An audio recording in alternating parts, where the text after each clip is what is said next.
Saya ke Prof. Puji. Prof, kalau melihat antusias, animo para pengamat kampus memberikan masukan, mahasiswa demonstrasi di berbagai kajati di daerah, atensi terhadap kasus ini, Anda melihat wajarkah dan apakah ini positif bagi Kejaksaan Agung ketika masyarakat berharap banyak bahwa ada penyelesaian kasus yang berkeadilan? Ya, tentu yang pertama adalah ini bagian dari keinginan publik ya. Ya. Kita melihatnya kalau wajar ya wajar, kalau kemudian ini bagian dari obat dan vitamin bagi Kejaksaan Agung, ya ini harus dilihatnya di situ. Oke. Jadi bukan dilihatnya sebagai bagian dari tuntutan untuk A, B, C dan segala macam, apalagi yang sampai kemudian untuk menurunkan marwah institusi, tapi harus dilihatnya sebagai obat dan vitamin. Nah, bagian dari obat dan vitamin ini, kita sekarang melihat bahwa apa yang harus dilakukan oleh Kejaksaan Agung adalah untuk membuktikan bahwa tim 9 ini bekerjanya memang betul-betul objektif, betul-betul juga harus dalam lah menurut saya ya. Karena kalau satu sisi begini, kita ingin, publik tentu kan ingin kasus ini cepat selesai, tapi ternyata dalam beberapa hal untuk pembuktian itu tidak hanya sekedar dibutuhkan cepat, karena juga butuh hal-hal yang sifatnya dalam itu. Nah, dalam inilah yang kemudian untuk menjembatani antara keinginan publik dan pengumpulan alat bukti yang dilakukan oleh penyidik ini yang dibutuhkan komunikasi. Nah, yang masukan kita juga kayak misalnya hari ini tadi sebenarnya tim penyidik juga cukup terbuka melakukan diskusi dengan teman-teman KPK, terus juga kehadiran dari teman-teman Kortas Tipikor. Itu menandakan bahwa sebenarnya tim penyidik ini terbuka. Tapi kan ini yang ada wilayah yang harus disampaikan ke publik. Disampaikan ke publik. Cuma kan ini belum. Kita sampaikan juga tadi. Tolong dong yang seperti ini untuk menunjukkan akuntabilitas bahwa tim penyidik prosesnya terbuka, segala macam, sampaikan ke publik. Nggak ada masalah. Termasuk misalnya kita teman-teman Komjak berkunjung, ini bagian dari pengawasan eksternal. Ini juga sampaikan ke publik bahwa kita diawasi. Termasuk sesekali juga undang saja para ahli kan, yang memiliki kapasitas untuk paling gampang undang media lah ke dalam koordinasi. Termasuk juga Komisi 3 yang sekarang juga barangkali mengawasi, tapi tidak boleh masuk teknis juga ya. Iya. Hanya dari jauh hanya sebagai observer aja.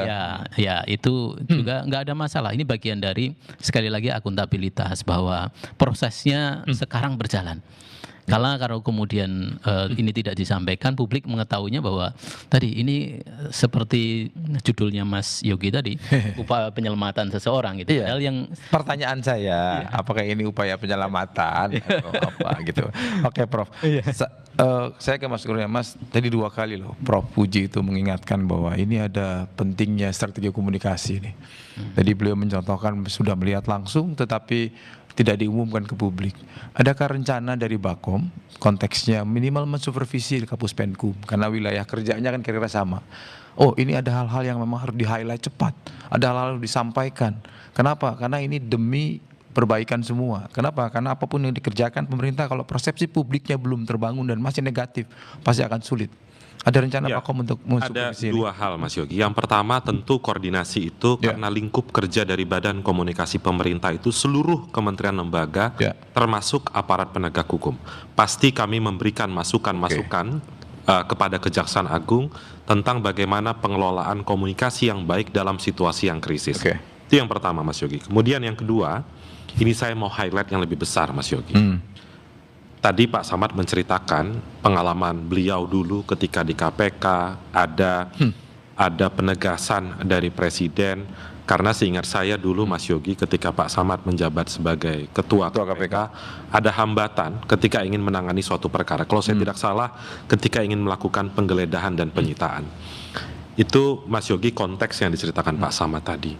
Namun saya ingin melihat pembedanya dengan konteks saat ini.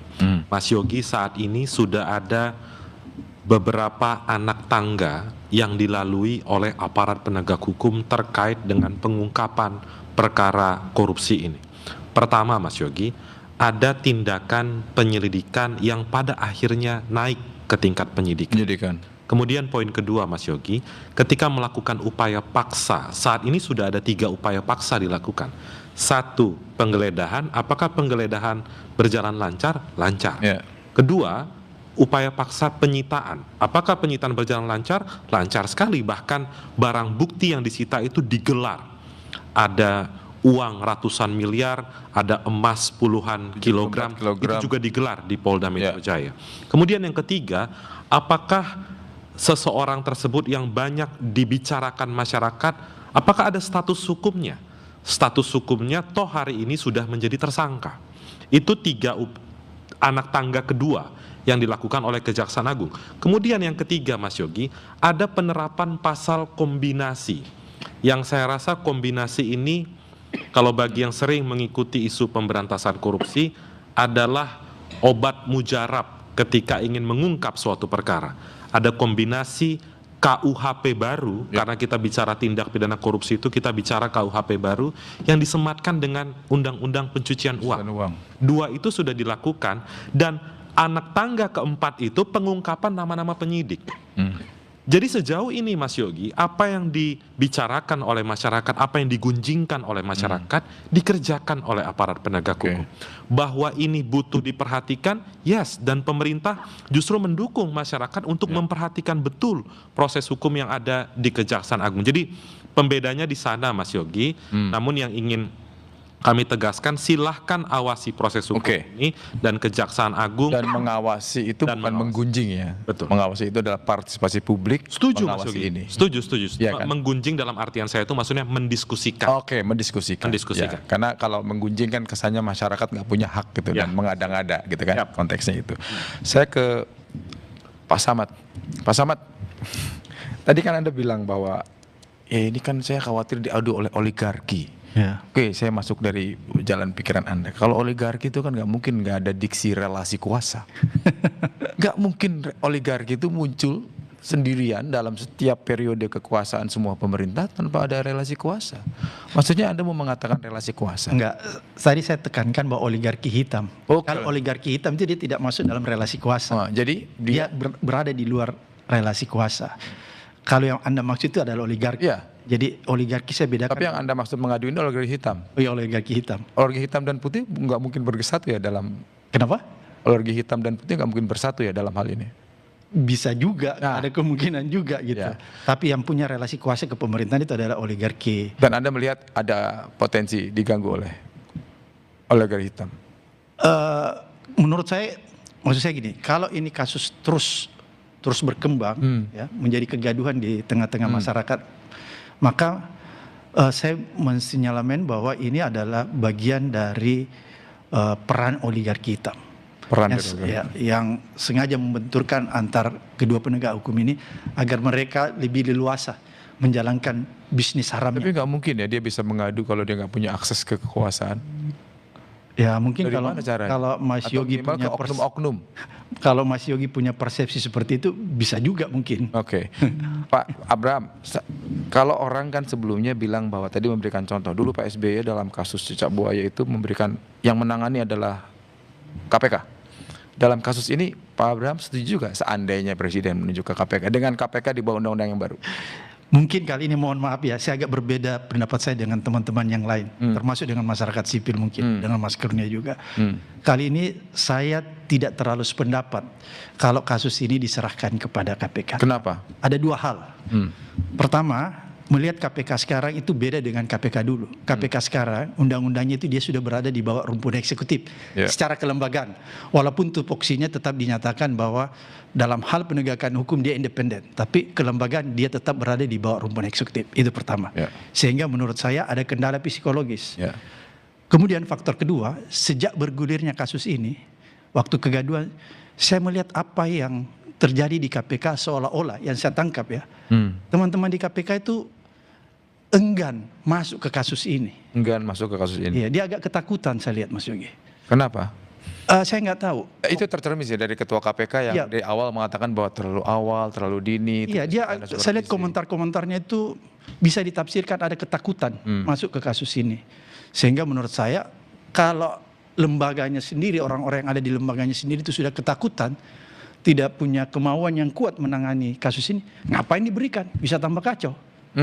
Anda melihat keraguan secara kelembagaan saya lihat dari beberapa komisionernya, komentar-komentar saya lihat, wah ini mereka ragu. Jadi kalau mereka ragu, jadi kalau menurut Anda kali ini tidak dengan KPK, Anda setuju sudah yang seperti sekarang diserahkan Kejaksaan Agung atau tetap polisi sebagai penyidik awal? Menurut saya siapapun yang menangani, ada satu hal yang penting sebenarnya. Harus ada pengawasan yang ketat dari masyarakat, kemudian dari lembaga-lembaga pengawas aparat penegak hukum, misalnya Komjak, Kompolnas dan lain. Tapi yang terpenting itu masyarakat harus mengawasi, dalam hal ini media. Oleh karena itu dibutuhkan sebenarnya transparansi, progres.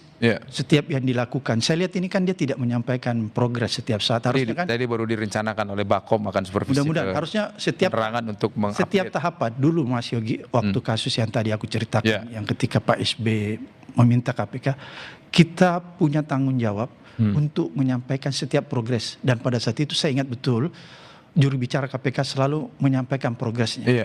Sehingga itu bisa diawasi oleh masyarakat kan. Kalau progres disampaikan, maka masyarakat bisa ikut berperan mengawasi. Oh sampai di mana nih? Ada yang nggak benar, saya harus giniin. Oleh karena itu yang penting. Tapi menurut saya ada satu hal yang paling penting Mas Yogi, saya ingin sampaikan di forum ini. Orang lupa bahwa kasus ini kan sebenarnya, walaupun saya katakan tadi, saya nggak setuju kalau KPK yang menangani, karena secara psikologis saya lihat KPK juga nggak berani ya. Ketakutan dia saya lihat secara psikologis. Tapi peran supervisi itu harus dilakukan oleh KPK.